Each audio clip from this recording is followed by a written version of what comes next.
Hey, what is up guys? I'm KBHD here, and this is the iPhone 6. It's finally here. The iPhone 6 and 6 Plus came out at the same time, and I'll be covering the 6 Plus a little bit later.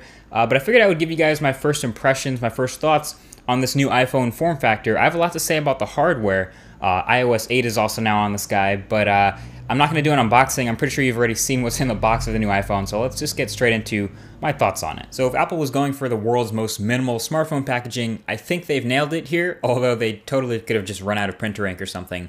But either way, the stuff you get inside the box is about the same as any other iPhone, so there's that. In fact, the one thing that I actually did notice about the packaging was the special cutout for the iPhone's new protruding camera, but we'll get to that in a second.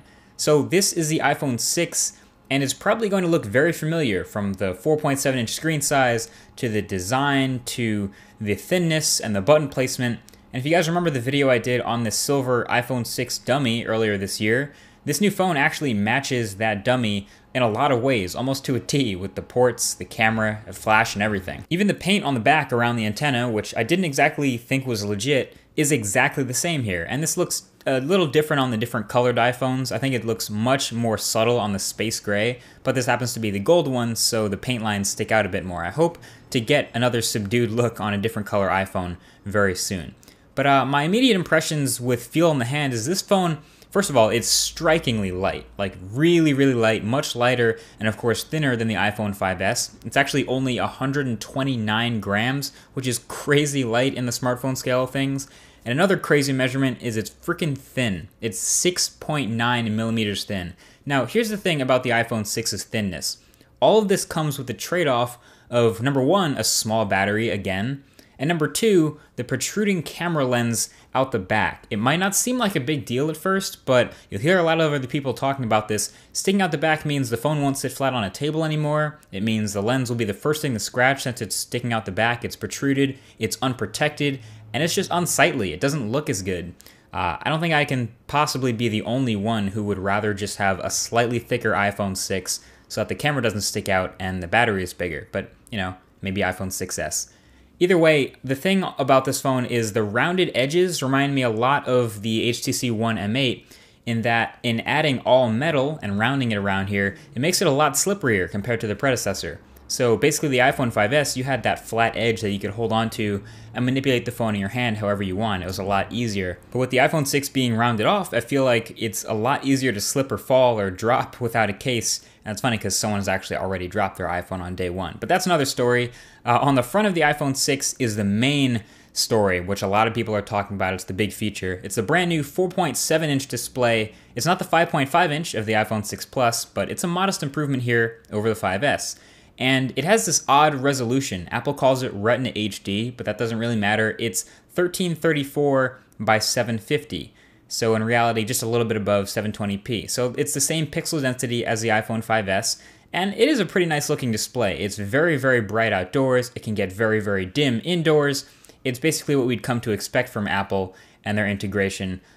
It's great viewing angles, great color reproduction. From what I can see, it's a great Apple display. Of course, the bezels around the display are a little bit bigger than some other phones like the Moto X, for example, that also have a 4.7-inch display, since Apple needs room for the home button and a matching forehead for the chin, so it's up to them to decide when they want to slim down the bezels, but right now it's definitely a nice size bump compared to other 4.7-inch screen phones.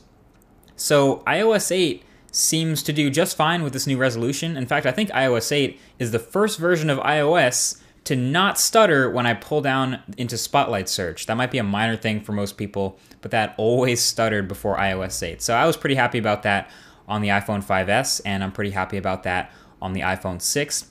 No, but it's definitely going to be fun to play around with iOS 8 a bit more. Obviously, a bunch of other phones have this now on other iPhones, but I actually made a video a while back about my thoughts on iOS 8's new features. So I'll drop a link below if you want to watch that video. It's very smooth here, it performs well, it's really well optimized for Apple's newest hardware, as we would expect.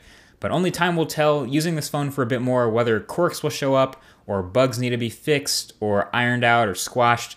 But in the meantime, it's iOS. I mean, you'll notice it's visually not that different from iOS 7, so let's be honest, if you're coming from any other iPhone, you're going to feel right at home here, and it's just another iPhone with a bigger screen. So overall, that's about it for now. I gotta say, between the iPhone 6 and the 6 Plus, the 6 with the 4.7-inch screen is, I think, the one that most current iPhone users are going to upgrade to. When you hold the 6 Plus, it's much bigger.